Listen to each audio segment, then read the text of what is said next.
서정함의 시사 줌인, 강원정보문화진흥원, 계란사랑, 남성 화장품 티에소에서 제작을 지원하고 있습니다.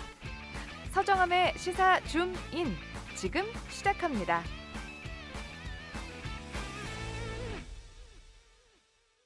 오는 6일 지방선거에는 국회의원 보궐선거도 동시에 치러지는데요. 원주갑 지역구 역시 더불어민주당 이광재 전 의원이 강원도지사 선거에 출마하면서 공석이 됐고요. 보궐선거가 치러지게 됐습니다. 마음속 깊이 있는 이야기를 심도 있게 풀어드리는 시사주민 심터뷰. 오늘은 원주갑 보궐선거에 출마를 선언한 국민의힘 박정아 원주시 당협위원장을 모셨습니다. 2년 만에 다시 출마하시게 된 소회와 필승 전략에 대한 이야기 나눠보도록 하겠습니다. 국민의힘 박정아 후보를 스튜디오에 모셨습니다. 안녕하세요. 청취자 여러분 안녕하세요. 원주갑 국민의힘 후보 박정아입니다. 네, 반갑습니다. 2년 만에 강원 CBS를 다시 찾아주시게 되셨어요. 저희가 21대 총선 때 박정아 후보를 모셨었는데 그렇죠. 2년 만에 다시 오시게 된 소감이 어떠세요? 소감보다 좀 얼떨떨해요. 이게 왜 우리가 맨날 이렇게 보궐선거를 치러야 되는지 네. 그리고 지역을 위해서 열심히 일하겠다고 약속하셨던 분들이 자꾸 이게 또 다른 목적으로 좀 다른 선거를 또 해서 보궐선거가 이루어지고 뭐 도지사 선거 하시겠다는 분 다시 돌아와서 국회의원 선거를 하게 되는지 그리고 저쪽 멀리에서는 대통령 선거 하셨던 분이 갑자기 또 뭐 연고도 없는 곳에 가서 출마를 하는지 이런 것들이 저는 정치인의 한 사람으로서 일단은 당황스럽기도 하고 국민들 뵙기 송구스럽기도 하고 그래서 소외라기보다는 뭐 이런 아쉬움 속에서나마 그래도 최선을 다해서 제가 그동안 준비했던 것 그다음에 내고장 원주리에서 해야 될 일이 있다면 어떤 역할이든 마다하지 않을 각오로 이번 보궐선거에 임하게 됐습니다. 네, 사실 이번 보궐선거가 이제 이광재 지사의 출마 때문에 그렇죠. 이루어지는 선거잖아요. 그러면 이광재 지사의 출마에 대해서는 좀 어떻게 보고 계시나요? 저는 뭐 개인적으로는 굉장히 아쉽게 생각을 합니다. 그러니까 네. 이광재 선배가 원주에서 이제 자리를 잡고 원주 시민들 위해서 정말 땀으로 적시겠다고 약속을 한 게 2년 전이고 그 네. 선거를 저랑 같이 했잖아요. 그리고 제가 뭐 기억하는 게 많아요. 이것저것 뭐 공약하셨던 것도 있고 그다음에 기대감도 있었고 그래서 저는 뭐 지켜보고 있었고 작년에 대통령 경선 나가신다고 해서 저 박수 많이 줬어요. 강원도에서 대통령 후보가 나올 수 있다는 그런 자부감도 있었고 비록 정당은 다르지만 좋은 성적을 거둬서 그래도 강원도 그리고 원주 이런 거에 대해서 시민들이 느낄 수 있게 해줬으면 좋겠다 그래서 선전을 좀 기대했는데 네. 의외로 가다가 중간에 또 드랍을 하세요. 그래서 네. 왜 그러지라는 아쉬움 속에 제가 글도 잠깐 남겼었고 근데 끝내 이렇게 돌아 보궐선거를 만들고 또 지사를 나가시게 된 걸 내부적으로야 무슨 사연이 있겠지만 그래도 저는 뭐 유권자들한테 맞는 도리인지 그리고 본인이 지금까지 했던 얘기와 맞는 건지 저는 뭐 돌아봐야 된다고 생각하고 이번 보궐선거도 역시 이에 대한 의미가 있을 거라고 생각합니다. 그래서 단순히 뭐 민주당 후보로 나오신 원창묵 전 시장님과 저와의 선거라기보다는 과거 2년 전에 총선에 있었던 저와 이광재 선배와의 뭐 연장전일 수도 있고 이번 대선에서의 결과에 대한 어쨌든 뭐 이재명 후보도 나왔으니까 이런 거에 대한 또 연장전의 의미도 있을 수 있고 저는 이번 선거가 굉장히 복합적인 의미를 갖고 있는 선거라고 생각하고 있습니다. 네, 복합적인 의미를 갖고 있는 선거다라고 말씀을 해주셨는데요. 사실 지난 총선을 이야기 안 할 수가 없습니다. 지난 총선에 이제 이광재 후보와 맞붙어서 7.43%포인트 차이로 아쉽게 석패를 했는데요. 사실 당시에 굉장히 선전을 했다라는 평이 많았었어요. 당시에 좀 선전을 할 수 있었던 이유를 어떻게 좀 보고 계시나요? 글쎄요. 제가 준비했고 노력했던 것보다도 네. 원주 시민 여러분들이 저에 대해서 가졌던 기대가 더 컸었던 것 아닌가. 그래서 그 기대에 대해서 제대로 보답을 못한 게 죄송스럽고요. 어쨌든 새 인물에 대한 기대감 그리고 이광재 당시 후보에 대한 그 뭐 아쉬움이나 뭐 과거 전력 등에 대한 문제, 그다음에 과거에서 지금 2년 전 현재 이광재 후보가 갖고 있는 실체 이런 것들이 막 혼재돼서 유권자들이 다소 혼돈스러웠던 것 아닌가. 그래서 제가 좀 더 분발했고 좀 더 많이 노력했으면 보답할 수 있었을 텐데 그건 미처 못한 것에 대해서 죄송하면서도 하여튼 새로운 인물에 대한 갈증 갈증 속에서 그런 결과가 나온 것 아닌가라고 저는 개인적으로 해석을 하고 있습니다. 네, 새로운 인물에 대한 갈증이었다라고 말씀을 해주셨는데 자, 이번 선거는 아무래도 보궐선거다 보고 그리고 또 아무래도 이 지사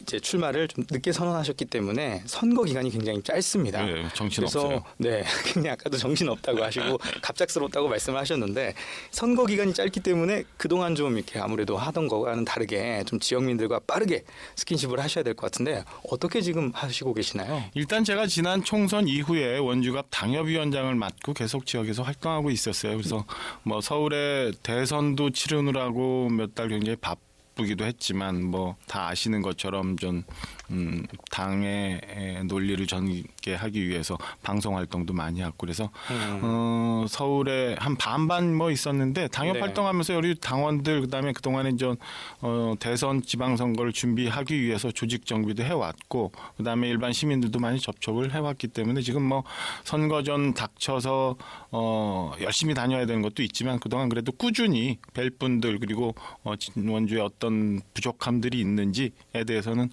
열심히 축적하고 공부하고 있었습니다. 네, 사실 그런데 그럼에도 좀 불구하고 원주에서는 이런 의견도 좀 있습니다.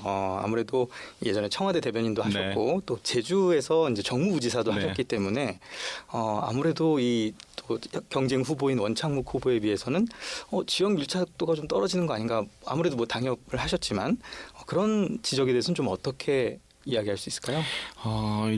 뭐 그런 틀을 좀 저는 우리가 이쯤에서는 좀 벗어나야 되는 것 아닌가라는 생각이 있어요.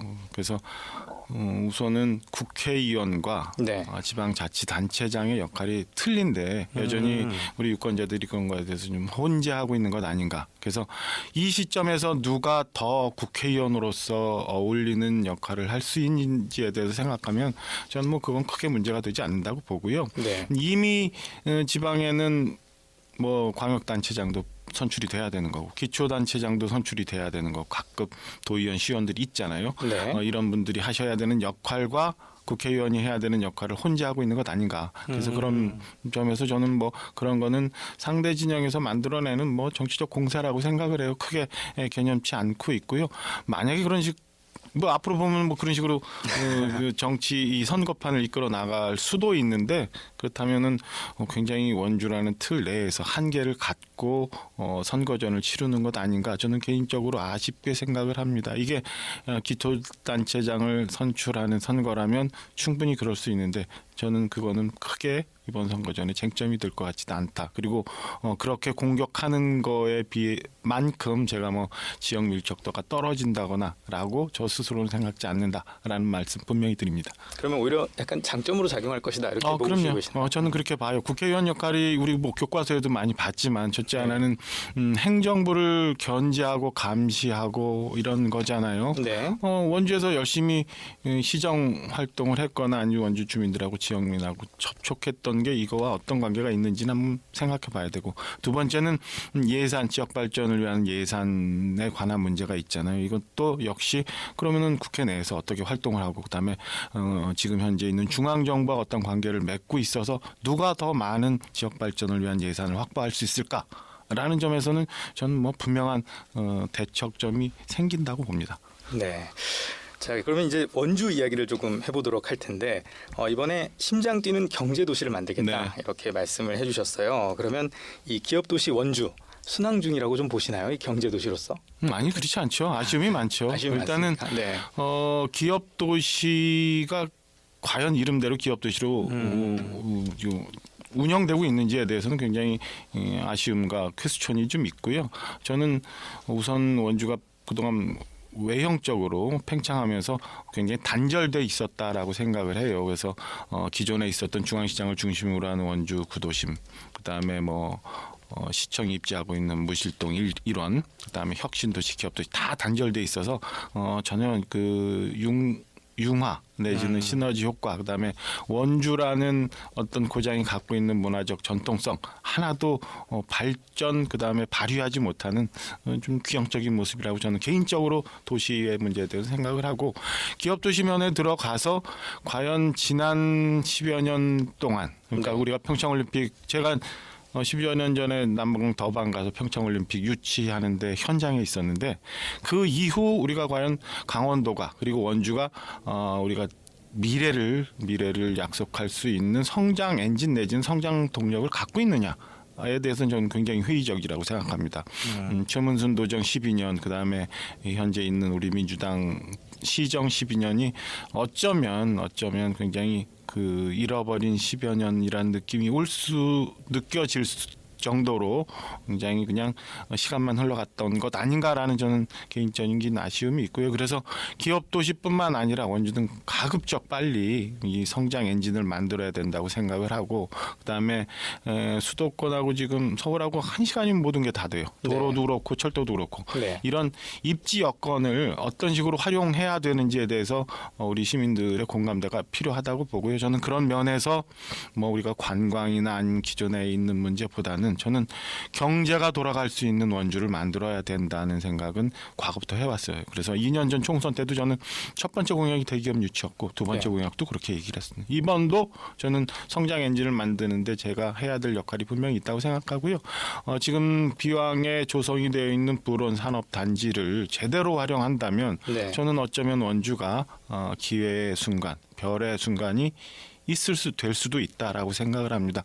대통령께서 취임하기 전에 원주 다녀가셨어요. 불온산업단지 가서 분명히 약속을 했거든요. 그러니까 여기는 반도체 클러스터 같은 4차 산업 중심의 무언가 직접적인 산업을 만들어서 육성을 시킨다면 원주가 큰 경제 도시로 발전할 수 있다는 약속을 하셨고 저도 이에 맞춰서 그 전에 대통령 공약도 그랬고 그다음에 통일동 비서실과도 일정 그다음에 내용 이런 거에 대해서 긴밀하게 협의를 해왔습니다. 그래서 저는 잘 될 거라고 생각을 하고요. 불온 문막 일대의 성장 동력을 만들어서 이게 기업 도시 그다음에 우리 지금 현재 저희가 스튜디오가 있는 이런 중앙시장 일대까지 다 온기가 올 수 있는 원주는 심장이 뛰는 듯한 경제 도시로 가는 게 맞지 않나라고 생각을 합니다. 네. 자, 그리고 그러면 경제에 대해서 지금 이야기를 나눠봤는데 또 그 외에 또 현안들은 좀 어떤 걸 보고 계시나요? 일단 아까 말씀드린 것처럼 오랫동안 저희가 그 여주 원주 간 전철 얘기를 많이 했는데 뭐 된다라고는 하고는 있습니다만은 그게 뭐 제대로 되고 있는지 모르겠어요. 일단 제가 뭐 중앙정부와 긴밀히 협조를 해서 만약에 이번 선거가 잘 된다면 저는 뭐 기간이나 시기를 좀 과감하게 좀 당겨볼 생각이고 그다음에 이제 수도권에 지금 GTX 노선과 관련해서 굉장히 논란이 많은데 GTX-A 노선 같은 경우는 연장을 해서 원주까지 올 수 있도록 하면은 저는 원주가 기존의 KTX 노선뿐만 아니라 이 수도권 전철 시대가 될 수 있다. 그래서 기존의 여주에서 원주까지 오는 노선뿐만 아니라 지금 판교에서 광주를 거쳐서 원주에 오는 이런 노선까지 정리가 되면 영동고속도로, 중앙고속도로 여기에 KTX 노선, 그다음에 기존의 영동중앙선까지 그리고 GTX-A 노선까지 한다면 저는 뭐 원주가 사통팔달의 중심 도시가 될 거다. 이런 교통 인프라를 이제 확정 짓고 그다음에 작년 초부터 저희가 준비를 했습니다마는 기존에 민주당에서 얘기했던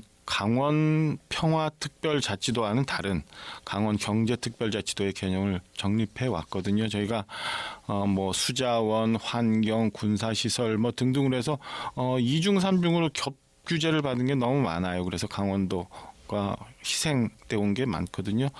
그런 것들을 중앙정부로부터 제대로 보상을 받을 수 있다면 그에서 나오는 재원으로 저는 굉장히 획기적인 발전을 할 수 있다고 생각을 해요. 이런 기반 하에 저는 말씀드린 것처럼 불온산단의 반도체 클러스터, 그다음에 문막의 대규모 물류단지 이런 것들 만들고요.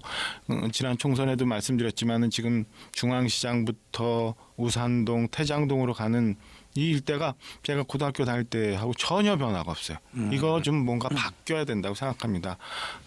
얼핏 제가 들었던 게 원주도 도심재생 사업으로 채택이 돼서 한 300억 정도 뭐 사업을 받고 진행한다는 얘기를 얼핏 들었는데 숫자는 제가 확인해 봐야겠지만 결국에는 뭐 벽에 페인트 칠하는 거 외에는 제가 이게 도심 재생이다라고 느낄 만한 일이 없었어요. 저는 국토부 LH공사 등과 좀 긴밀하게 얘기를 해서 중앙시장부터 해서 태장동 일대까지를 획기적으로 변화시키는 뭐 이건 장기 프로젝트가 되겠습니다만은 진짜 도심 재생이 어떤 건지 이런 것들 만들고 싶어요. 그럼 마지막으로 원주 그다음에 강원도 이게 다 전국 학업 성취도가 최하위라는 오명을 계속 갖고 있거든요. 네. 저는 원주에서 원주에 있는 인재들이 정말 대한민국을 이끌어가고 세계를 이끌어가는 인재로 육성시켰으면 좋겠어요. 그런 것들이 지난 선거에도 여러분들이 뭐 공약은 하셨습니다만 실전적으로 나온 게 없어서 저는 인재 육성 프로그램을 좀 만들고 싶은데 저도 뭐 모교에 퇴직했던 선생님들 많이 요즘에 뵙고 있는데 그런 인력 자원, 그다음에 학원 연합회, 그다음에 뭐 시정부 네. 뭐 이렇게 해서 무언가 TF를 좀 만들어서 지금까지 생각하지 못했던 전혀 새로운, 지금 화천에서는 대충 그런 프로그램이 돌아가고 있거든요. 그런 걸 좀 발전시켜서 원주의 인재를 육성하는, 과감히 육성하는 그런 프로그램을 좀 만들고 싶습니다. 네. 우리 박정아 후보의 공약들 우리 하나하나 들어봤고요. 자, 이제 더불어민주당 원창묵 후보와 이제 맞붙게 됐습니다. 삼선시장 출신인 원창묵 후보인데요. 이 상대 후보의 좀 장단점을 좀 뽑아주신다면 어떤 걸 좀 꼽을 수 있을까요? 아이고 우리 시장님 장단점보다 뭐 평가를 드릴게요. 그다음 원주가 많이 양쪽으로 팽창해 오는데 많은 역할을 하셨고 산증인이었고 원주 누구보다도 사랑하는 분이기 때문에 앞으로도 원주에 대해서 충분히 많은 일을 하셔야 될 분이라고 생각합니다. 다만 앞서 말씀드린 것처럼 지금 현재 국회의원과 지방자치단체장의 역할은 분명히 다르다고 생각을 하거든요. 네. 그래서 저는 국회의원으로서 저와 원창묵 시장님을 우리 유권자들이 판단하시면 거기서 장단점이 나오지 않을까라고 생각을 하고요. 네. 저는 글쎄 아까 뭐 이게 상대평에서는 공세일 수도 있지만 원주에서 뭐 원주 밀착돼 있지 않다라는 말씀을 하는데 역으로 보면 그게 기존의 사고, 기존의 틀에서 벗어나 있는 사람일 수 있고요. 기존의 이해관계와 전혀 얽매이지 않는 자유로운 사람일 수도 있어요. 전 오히려 그런 것들이 장단점으로 섞여 있을 수 있다라고 봅니다. 그리고 윤석열 대통령, 윤석열 정부의 시대가 됐잖아요. 우리 강원도도 그리고 우리 원주도 무언가 이럴 때 새로운 기운으로, 새로운 바람으로 새로운 사람들이 또 다른 100년의 원주를 준비할 수 있는 변화의 모체를, 변화의 기회를 만들어야 된다고 생각합니다. 이런 점에서 저는 뭐 그냥 자연스럽게 어떻다 저렇다 얘기하기 전에 우리 시민들께서 잘 판단하실 거라고 보고 있습니다. 네. 자, 그러면 이제 마지막으로 원주 시민과 청취자 여러분들께 한 말씀 하면서 마무리를 좀 짓도록 하죠. 예, 짧은 시간 말씀드리느라고 뭐 부족한 게 많았었는데요. 갑자기 생긴 선거입니다만 그래도 원주를 위해서, 그리고 지금 현재 여러분들이 보시는 것처럼 국회 모습에 여러 가지 모순점, 개선할 부분들이 많아요. 원주를 대표하는 정치인으로서, 국회의원으로서 그동안 준비했던 것 많이 여러분께 보여드릴 수 있는 기회가 있다고 생각합니다. 제가 좀 선거가 잘 될 수 있게 만들어 주시면 대통령과 직접 소통할 수 있는 그런 국회의원으로서 여러분이 그동안 보지 못했던 원주 출신의 새로운 국회의원 상을 만들어 드리고요. 원주도 그동안 뭐 좀 코로나 때문에 어려웠고 힘들었던 부분들이 많은데요. 다시 한번 뛸 수 있는 그런 계기를 만드는데 제가 최선의 역할을 좀 다하도록 노력하겠습니다. 감사합니다. 네, 끝으로 저희가 마무리를 지으면서 항상 한 곡을 이렇게 들으면서 마무리를 짓거든요. 그래서 이제 박정아 후보가 좀 좋아하시는 곡도 좋고요. 함께 듣고 싶으신 곡 어떤 곡을 좀 들으면 좋을까요? 그 말씀해서 좀 고민을 했는데 이게 구버전이기는 하는데 우리 뭐 조용필 선생님의 여행을 떠나요 생각을 해봤어요. 그러니까 여행을 떠나요. 코로나 팬데믹 때문에 여러분들 힘들었고 요즘 경제 너무 어려웠는데 네. 그냥 노래라는 건 좀 신나야 되잖아요. 네. 신나게 소리 한번 지를 수 있고. 그다음에 어쨌든 아까 말씀드린 것처럼 좀 새로운 정부가 나왔는데 우리 원주도 새로운 사람들과 함께 새로 어떤 긴 여행을 좀 떠났으면 좋겠다는 의미, 그리고 갑작스럽게 생긴 선거 끝나고 나면 우리 같이 손잡고 어디 가까운 곳에 바람이라도 쐬었으면 좋겠다는 바람에 뭐 구버전이긴 하지만 여행을 떠나요 제가 추천드리고자 합니다. 네, 좋습니다. 자, 그러면 우리 박정아 후보가 선택한 조용필의 여행을 떠나요 함께 들으시면서 저는 국민의힘 박정아 원주갑 보궐선거 후보와 이야기 마무리 짓도록 하겠습니다. 오늘 말씀 감사합니다. 고맙습니다. 고맙습니다.